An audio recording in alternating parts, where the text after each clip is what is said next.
Hey guys, you are watching Today All Day. It's Thursday. We're one day closer to the weekend, to Friday. We're so happy you're here watching our cool digital show, Today in 30. It is the best of all 4 hours of today in a mere bite-sized half hour. Today we're going to start with that possible game changer in the COVID fight, the FDA authorizing booster shots of Pfizer's vaccine for millions of Americans. So how soon can we see shots in arms? We've got full report. Plus, we're celebrating a very special milestone with the team from Dateline. Oh, and we also have a great chat with Pastor Michael Todd. He was my first guest on my new podcast, Making Space, and he's going to tell us how to live a more purposeful life. He says you can make the impossible possible. He's got concrete ways to do it. I love that. Let's see that.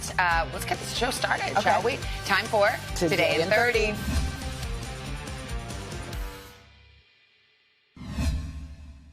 First, NBC's Stephanie Goss joins us now with the very latest on this. Hey, Steph, good morning. Hey, good morning, Hoda. So first of all, this only applies to people who got the Pfizer vaccine. They then have to fit that criteria, older than 65 or at high risk. That includes people who work at hospitals, but also grocery store workers, teachers. They all qualify, but they can't come down to vaccination centers like this one just yet. The CDC has to release that additional guidance, but the FDA, with their decision, has paved the way for millions of Americans to get that third shot. Breaking overnight, the FDA authorizing Pfizer's COVID vaccine booster, making millions of Americans immediately eligible to receive a third shot.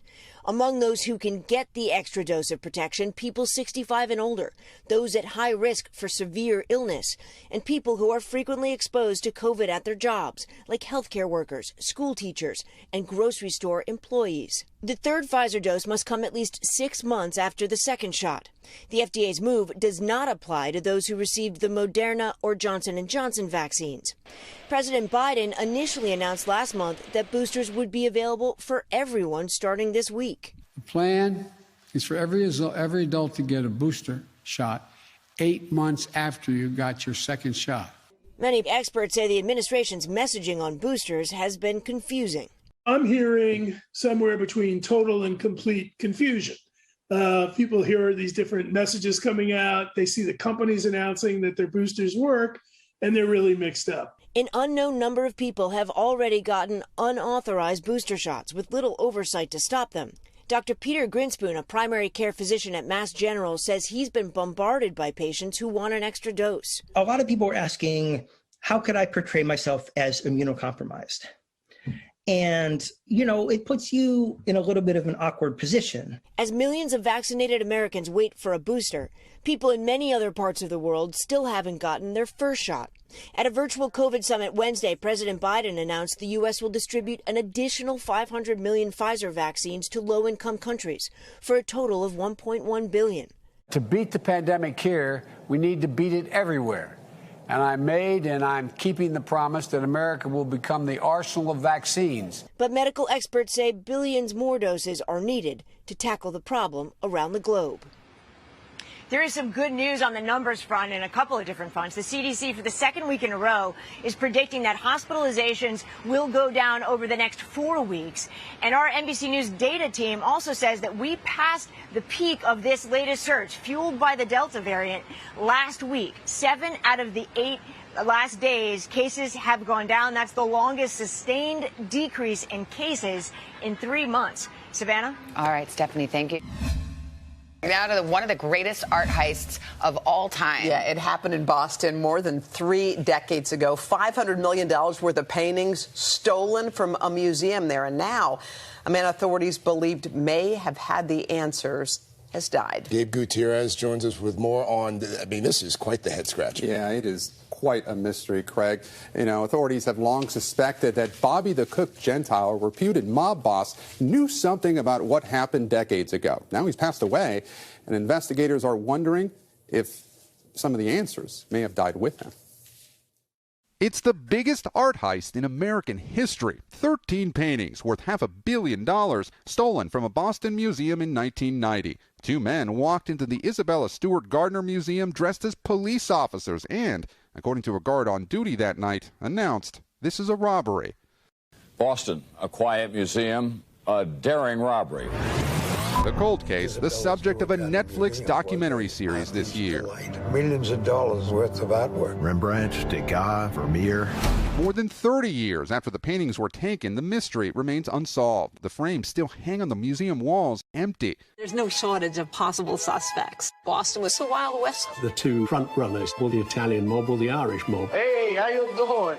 Authorities believe Robert Bobby Gentile may have had answers. I think he has valuable information that for whatever reason, because he's stubborn or stupid or whatever, he's not sharing. The reputed New England crime boss died last week following a stroke at the age of 85. But there's an enormous amount of evidence to point towards him having some knowledge of the crime now that he's passed. Perhaps people will feel less inhibited.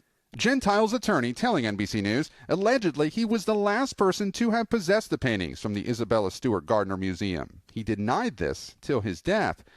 Ulrich Boser wrote a book about the heist after years of research. It seems very, very clear that he had some insider information. Authorities searched Gentile's home multiple times, including in 2016. His attorney telling reporters at the time, he has denied any involvement.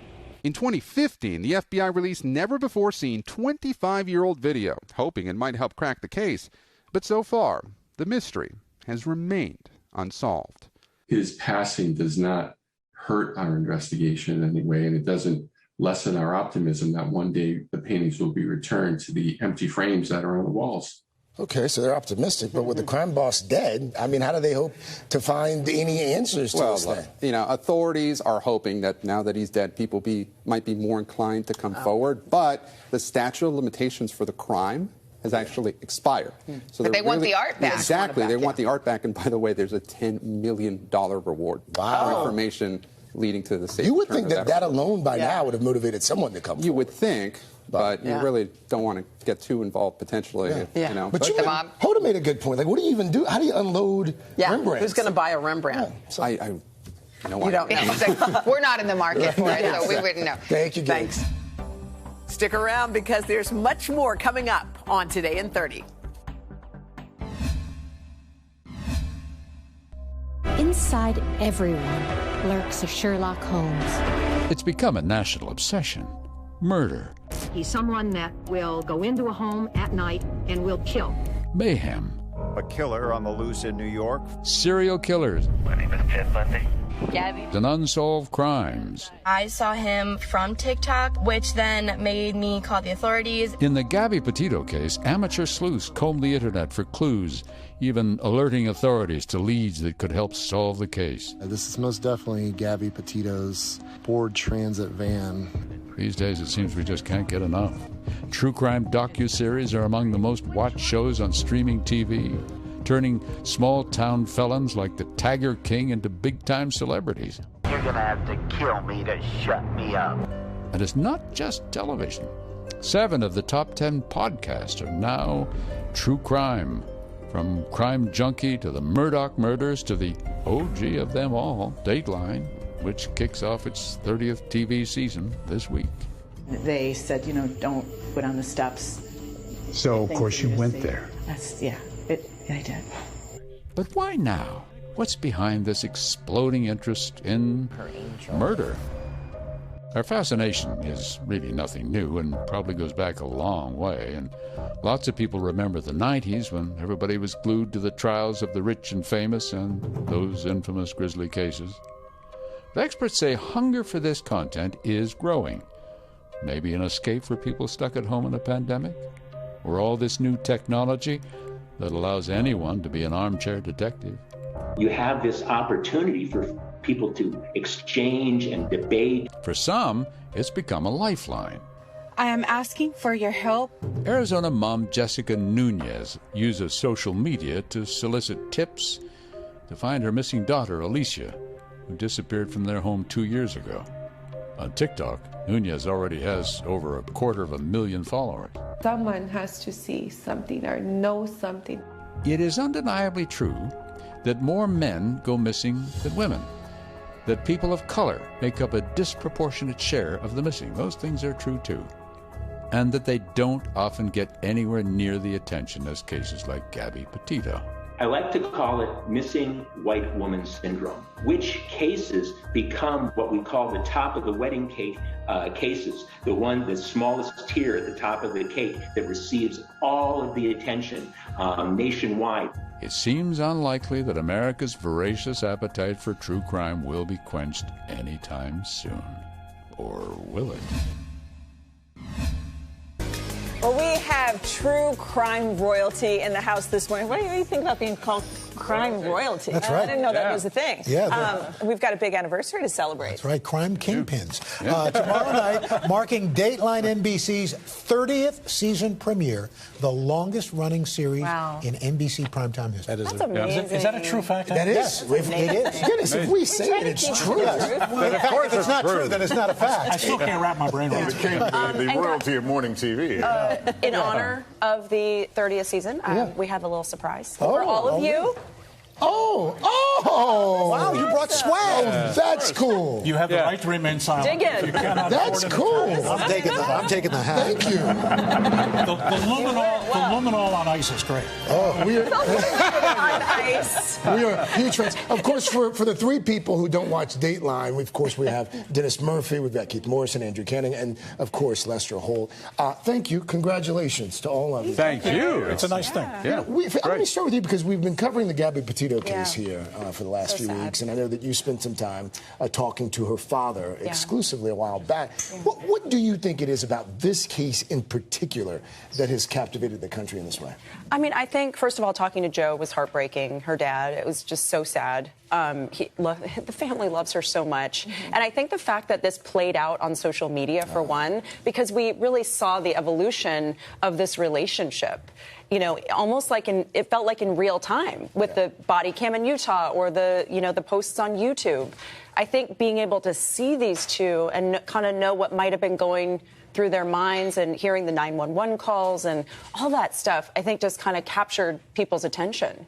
And when you see something like this, and people think about your program and that you guys really shine a light on these kinds of cases, there's a certain responsibility that comes along with that?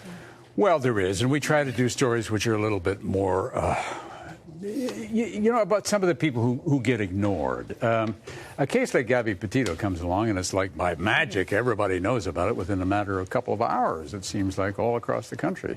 Then do we do that, or do we do a story nobody knows about, which might bring, as an ancillary thing, bring some attention to an important issue of criminal justice. And also right here on the Today Show, we previewed the missing and murdered Indigenous women story, which was so nice to shine a light on cases that just don't get that attention. The problem is there's no shortage of these stories. You see them and you're like, how could that be? Well, there's many, many others that we may or may not get to, but it's a fact, it's a reality in America. Yeah. And you do pick up tips along the way. One I've learned is if you want to kill your spouse, don't hire an off-duty detective.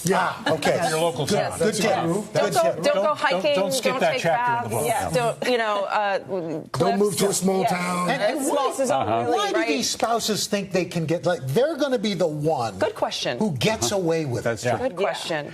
There's always some mistake, and that leads to another mistake. It's like the movies. And it often unravels in the interrogation. It unravels in the interrogation room. Yeah, the interrogation room, the suspect decides they're smarter than police, and police pull it along, and we've seen it unfold many a time. And boy, do cops hate to be lied to. You can just see it when the story comes unraveled and the cop is leaning in and they're about to pounce. Lester, you do, pretty much everything here, but you've always stayed a part of Dateline. And I feel like it's a different audience. I feel like there's just this group of people who are obsessed with true crime. It is. Trying to solve the crime. I'll have people stop me in the street. Hey, you're Lester Holt. I love you on Nightly or Dateline. A lot of times the worlds don't collide, but it is interesting, and people our audience is so incredibly loyal. As the broadcast is on, they're on Twitter, trying to decide, well, it looks like they interviewed him in prison, or maybe not. Trying to figure out how it ends. And who can turn away, before the show's over? Once you're in, you're in. If you watch 30 seconds of it, you're hooked. You're in. In 30 years, in the 30 seasons, you guys have become, in a sense, celebrities in your own right. You have your own, these crime fests, these conventions. Does it stun you sometimes to sit back and go, my gosh, there are people lined up waiting to get my autograph, waiting to talk to us. Yes. I have no paparazzi problems, Al. Yeah. This guy does right here. This is actually not true. I know. All of you. Yeah. It stuns me. I mean, I'm like, really? Wait, you want to talk to me? Yeah. Oh, okay. And then they ask you about cases. I just saw the one you did where the husband did it. Yeah, you're like, that's all narrows it down. Would you narrow it down just a little bit? And they remember the names like the house on Magnolia Lane or something. We never know them by that. Let me tell you this very quick. I know you're out of time. This funny story. I did the story a couple of years ago. I went to prison to look at mass incarceration for a special Dateline. And when we were in there, we're in the maximum security area. I keep hearing, Mr. Holt, Mr. Holt, Mr. Holt, looking around. And there's a guy leaning out of a cellar with a little hatch. And he basically had been featured in a Dateline, and he didn't like the way we had done the story. And I'm like, wow. And I'm thinking, well, you're on that side of the bar. Good thing. How did that work out for you? How close did you get to him? We were from me to you. He's leaning out. He wasn't. He wasn't physically. He was complaining about the editorial choices. He didn't like the story. Yeah. Congratulations. Thank you, guys. Thank you so much. Dateline's 30th season kicks off tomorrow night, 9 o'clock Eastern. 30. That's half as many seasons as Roker here. 9 o'clock Eastern. All new 2-hour episodes. Yep. All season long. All right. Pembroke, Kentucky. Here we come. All right. Can't wait. In case you haven't heard us talking about it, Hoda has her own inspiring podcast. It's today's first original podcast, and it's called Making Space with Hoda Copy. Yeah, my first guest was somebody who I just clicked with. It was like, boom. You know when you meet someone and you're like, yes, you talked about him yes. so much. Pastor Michael Todd. He's of Transformation Church in Tulsa, Oklahoma. People not only line up down the block to listen to him speak, they actually have moved to Tulsa because of his church. Anyway, he's got a book out, and it's called Crazy Faith. It's only crazy until it happens. Pastor Todd joins us now from VU Church in Miami. First of all, congratulations on this book. It's everywhere. I keep seeing it everywhere. And I love it because you say some people have baby faith and some people have crazy faith. And the only way you're going to make your dreams happen is to have that crazy faith. How did you come to that? I think it's been something that I've seen all my life through my amazing parents, Brenda and Tommy Todd, the people that would just hope and have faith, even in situations that were bad or traumatizing. And then I continued to really find hope in the message of Jesus Christ as I'm a person of faith. And I started trying to live that out in my everyday life. And one of the things that I found is every day, there's a reason why we can doubt, we can live in fear, but every day there's also a reason why we can hope and be optimistic and be able to be someone that looks at what is and say, this thing can be better. And as I started moving in what I call baby faith and doing small things and little things day by day, I always say it's progression, not perfection. And you continue to do that, big things started happening in my life, almost to where I was like, what is going on? This is absolutely crazy. And now I'm trying to take people, even as we've just come out of one of the most traumatic couple of years that we've been in as a society, and people are in depression like never before, or pessimistic like never before. I just want to encourage them. There's another level of life that you can live in that may seem crazy right now, but it's only crazy until it happens. Oh, the light in your eyes, like your positivity lights up the screen. So this book is dedicated to your son, who I know inspires you to live with this crazy faith. Will you just read the dedication? Because Hoda and I found it so very beautiful. So for everybody that doesn't know, I'm the crazy faith pastor, the guy that's telling everybody to believe. But I know that there are situations that we all face that we don't want to believe, or it's hard to believe. And I share very authentically in this book about me and my wife's struggle and faith and our journey. And I tell our church all the time, we got to be hot, humble, open, and transparent. Next time somebody says I'm hot, just tell them, yes, humble, open, and transparent. But my son, right when all of the impact and influence was happening, we found out he was diagnosed with autism. And he is 6 years old. He is nonverbal. His name is MJ, the cutest little boy in history. And I have crazy faith that one day my son who's right in the next room over will be able to have a conversation with me and talk to me. And I know some people think that that's completely outlandish, but I put my faith to action and I wrote it down. And so the dedication of this book, Crazy Faith, is to my only son, Michael Alexander Todd Jr. You have given Daddy a reason to believe God in crazy faith that goes beyond my ability to express in words. I can't wait for us to have a conversation about how God did this miracle. It's only crazy until it happens. Oh, God, Pastor, that is incredibly beautiful. And I think there's something powerful about writing it down. And I think that's another practice that you take care of. It's like you have to write something down. You wrote down that dedication. It's also an intention. And you're big on writing your intentions down each day. Yeah, Hoda started doing it too. Yeah, I did. Good job, Hoda. That's my friend. I have seen what has happened when I took a vision and I wrote it down and I made it plain. And there's a scripture that says, write the vision down, make it plain so it can be read on the run. That means something is going to happen and you're expecting it to happen. And one of the craziest moments that happened for me is I'm 37 days into being a pastor of a church in the hood of Tulsa. I take over from another guy after 16 years. People don't really want to come to the church. They don't think I can actually do this. I'm 28 years old. And as I'm up in my quiet time, I write down what I feel so impressed on my heart is coming out of me. And it said, this Spirit Bank Event Center will be Transformation Church. And that's this huge arena that was built for $54 million. We were in a converted grocery store at the time, but I wrote it down. I went to Google. I got an image of it. I actually have it right here. And I wrote this down. I spelled transformation wrong because that was the name of our church. I said transformation. I don't even know what I was doing. It was early. And I was in my daughter's room and I wrote the vision and I made it plain. And 5 years later, I held the keys to that building and we paid it off in 6 months. That's it. Now, I can't make this stuff up. This is real. I wrote it down when we had nobody. It says March 9th, 2015, 7:29 in my daughter Bella's room.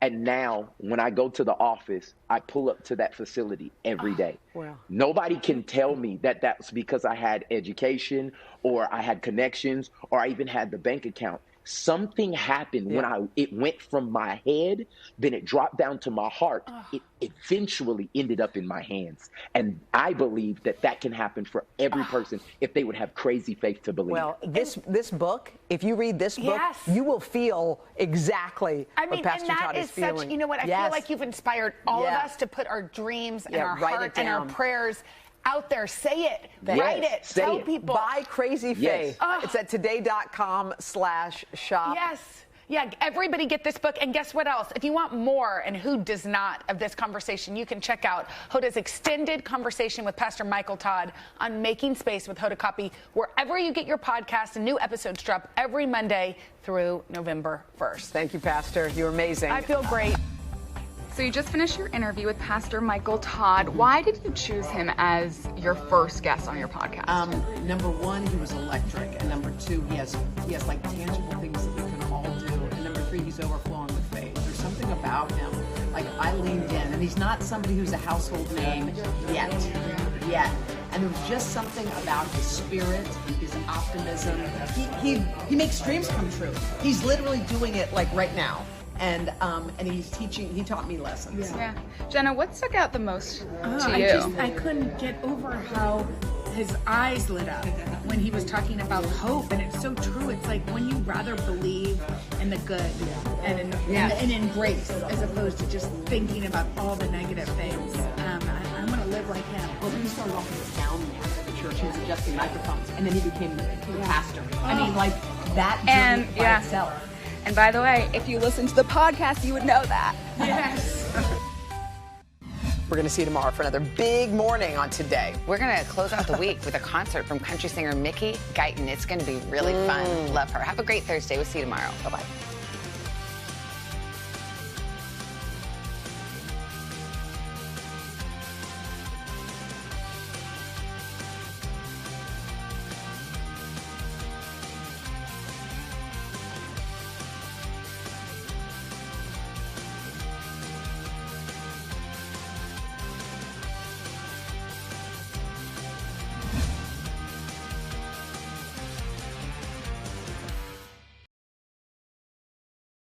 Hey, thanks for watching our YouTube channel. Find your favorite recipes, celebrity interviews, uplifting stories, shop our favorite deals, and so much more with the Today app. Download it now.